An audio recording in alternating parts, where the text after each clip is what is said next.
Hello everyone, I am Dr. Hulas Tonde and today we are going to talk about the graphical method for solving linear programming problem. So let's start with it. Procedure for graphical method. So these are the 4 steps for solving any LPP problem by the use of the graphical method. So first one is the formulate the given problem as a linear programming problem. So whatever the numerical problem given to you, that should be converted into the in the form of the LPP, okay, or the theoretical terms or tabulated terms has to be converted into the equations. So for that you have to assume some variables like x1, x2 or y1, y2. Next step is plot the given constraints as equalities on x1 to x coordinate plane. So you have to plot the given equalities into a plane of the variables, that may be the x1 y1 or x2 y2, xy y1 y2 etc. Okay. Then third one is determine the vertices of the convex region and find the value of the objective function at each vertex. So you have to determine the vertices of the convex region. So first of all you have to find the value of x1 and x2 variables. Fourth step is the vertex which gives the optimal value of the objective function provides desired optimal solution to the LPP or linear programming problem. So you have to, after finding the values of the variables, you have to substitute those values to the objective function equation, like z equals to 3x1 plus 5x2. Okay, so after finding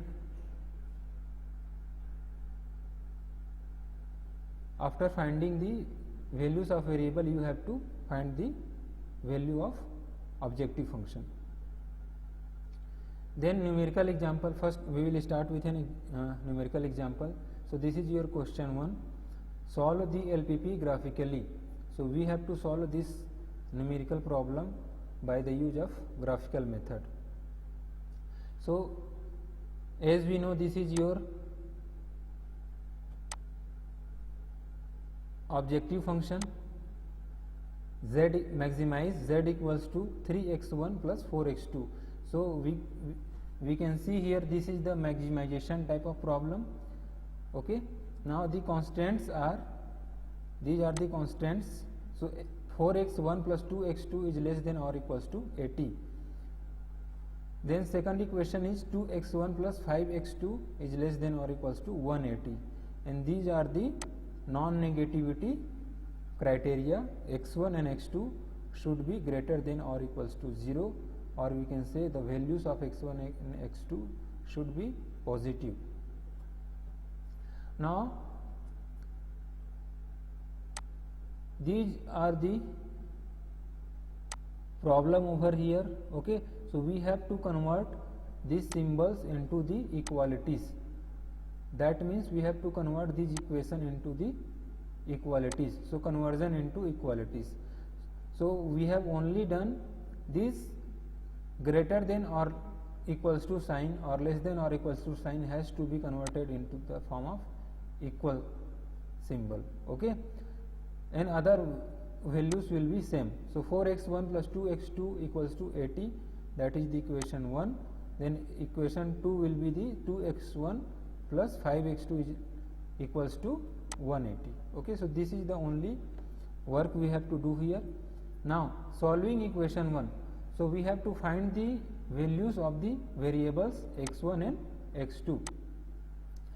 So we have to put any value for x1 and x2 as per it depends on you. Okay, so we have substituted, first of all we have substituted x1 equals to 0. Okay, so when we put x1 equals to 0, then we will find 4 x1 equal to 0, okay, plus 2x2 equals to 80. Okay, so this term will become 0, 4 into 0 0, okay, plus 2x1 will be there equals to 80. Then we will find x2 equals to 80 divided by 2. Okay, this 2 will be transposed here, so we will find x2 equals to 40. Okay, this will be cancelled and we will find the x2 equals to 40. So when we put the x1 equals to 0 on this equation, we have obtained x2 equals to 40. Similarly, we will find the x1 value by putting the x2 equals to 0 on this equation, and we have obtained x1 equals to 20. Okay, so now by the use of these values of variables, we will draw a graph. Okay, so we have plotted the graph. The first one is this one, x1 equals to 0. That means, so this axis represents the x1 variable and this axis represents the x2 variable. Okay, now our highest value is 40, so we have plot the graph over here. Okay, and so x1 equals to, first of all we will plot this value. Okay,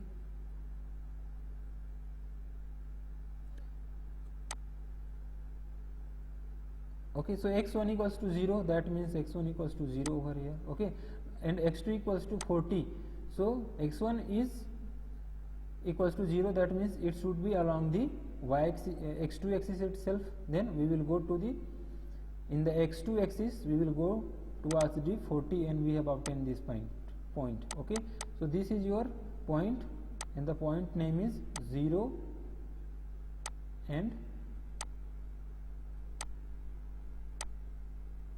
40. Okay, so first point is here. Now we have to plot these 2 points, x1 equals to 20 and x2 equal to 0. Okay, so x2 equals to 0, that means the point should be along the x1 axis. Okay, so then x1 equals to 20, so we will go to the 5, 10, 15, 20. So this point is your x1 equal to 20, okay, and x2 equals to 0.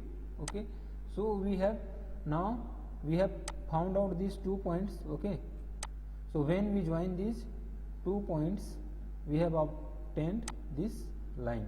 Okay, similarly we will do for the equation 2. Got it? So first of all we will find out the values of the variables x1 and x2. So we have to put the value x1 equals to 0, then we will obtain x2 equals to 36. Similarly, at the second time we will put the value of x2 equals to 0. Okay, then we will obtain the values of x1 equals to 9 on this equation. Now we will plot these values. Okay, so first of all we will plot these values. Okay, so 0 and 36. So here 0 equals to 1. So this is your, this represents the x2 and this graph represents to the x1. So x1 equals to 0, that means the point should be on along the x2 axis. So this is your x2 axis. We have obtained over here 35 and after that 36. So this is your point. Okay, 0 and 36.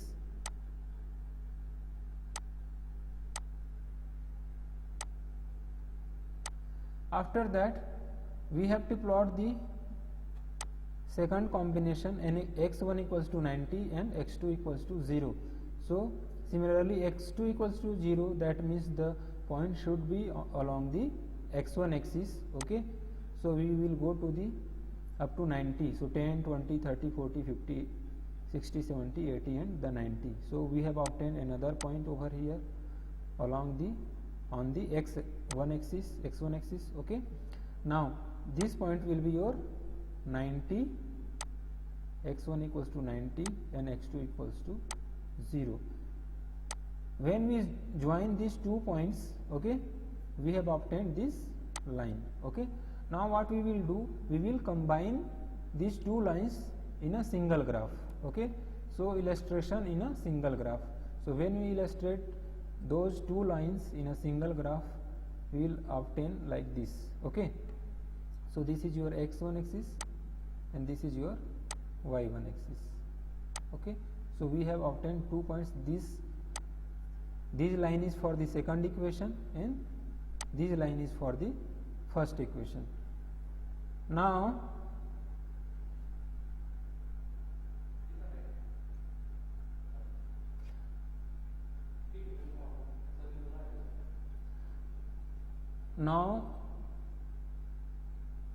we have to find the common area covered. Okay, so we will find the common area covered by these 2 lines. Okay, so these are the common area which is highlighted by another color. Okay, which has been covered by these 2 lines. Okay, so this region is called solution space or region of feasible solution. Okay, after that find the coordinates of the common area. Okay, so we have to find the coordinates of this common area. So this is your first point, this is your second point, then this is our third point and this is our fourth point. Okay, so we know the coordinates of all these points. Okay, 0 0, this is your 20 0 and this is, we have to find this coordinate of this point only. Okay, so this coordinate will be the, for x1 equals to, when we draw a line, okay, parallel to the x2 axis and another line parallel to the x1 axis, then we will find the values of the, so it meets near this point, so the value will be 2.5 and it meets the axis x2 at the 35. Okay, so the value will be the 35. Now we can write these coordinates. So this is your 0 0, then 0 20, sorry, this is your 20 0. Okay,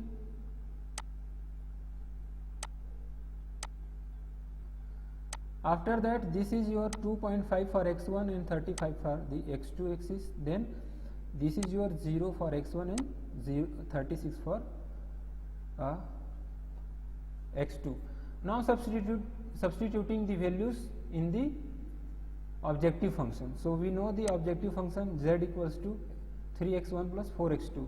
When we substitute 0 for x1 and first coordinate is our 0 0, second coordinate is 20 0, then third coordinate is our 2.5 and 35, fourth coordinate is 0 and 36. Okay, so first coordinate we will substitute over here. So x1 equals to 3 into x1 means 0, okay, plus 4 and into x2 means 0.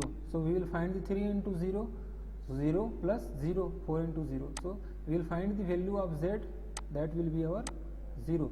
Similarly, we will put the x1 equals to 20 and x2 equals to 0 on this equation, in this equation, and we will find the value of z, that is the 60. Now for the third coordinate the value will be 147.5, and for the fourth coordinate, that when we put the 0 for x1 and 36 for x2, we will find the 144 for the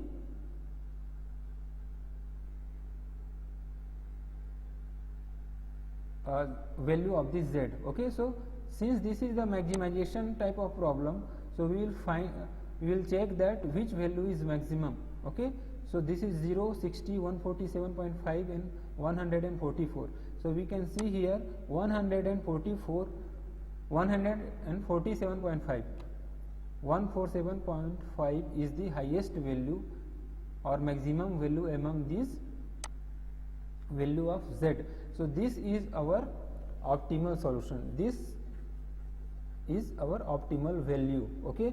So since this value is obtained by putting the value of x1 equals to 2.5 and x2, the value of x2 equals to 35. So finally the solution will be x1 equals to 2.5, x2 equals to 35 and z max equals to 147.5. Okay. So that's all for the graphical method. Then advantages of the graphical method.